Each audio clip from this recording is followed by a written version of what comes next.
Slowed down 14,000 times, it's clear that the kick or recoil of the high-precision M16 moves it very little.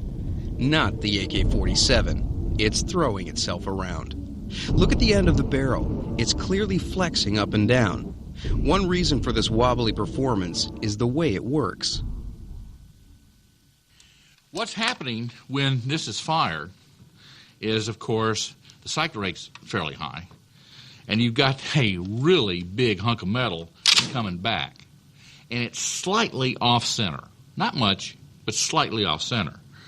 So this thing's coming back and then coming back forward, so you've got really two violent acts going on, and then if you have the round going off, you have a third violent act going on. We've set up targets at about 200 yards.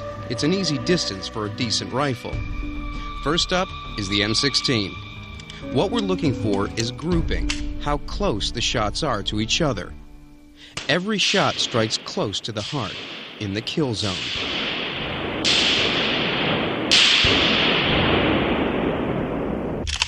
Now, the AK-47. Only one of the 5 shots even tags the lower left edge of the paper.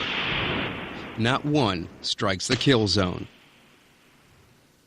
And it's clear from the design of the sights that the American weapon was designed to be more accurate from the very start.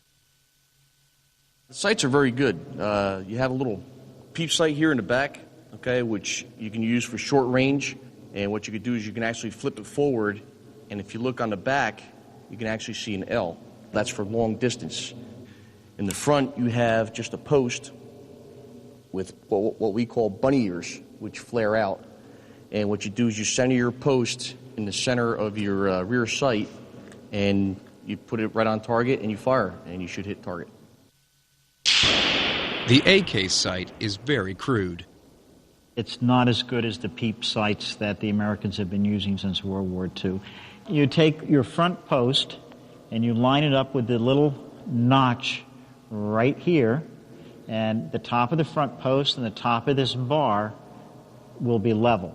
And you set your target right on top of those 3 points. This way. The Soviet solution was brutally simple. Take the heavy old rifle bullet and make it shorter, and therefore lighter. The M16 uses a smaller, slimmer bullet. With far less recoil than the AK, the M16 gun can weigh barely 2/3 as much as the AK-47. The AK-47's heavier bullet may be slower and less accurate, but its sheer power is indisputable. We've set up these cinder blocks to simulate the wall of a building in a combat zone. First, the M16. Quite impressive. And now, the AK-47. We've also simulated a jungle environment with this 8-inch block of dense pine. At 28 yards, the M16 bullet fails to penetrate. And the AK-47?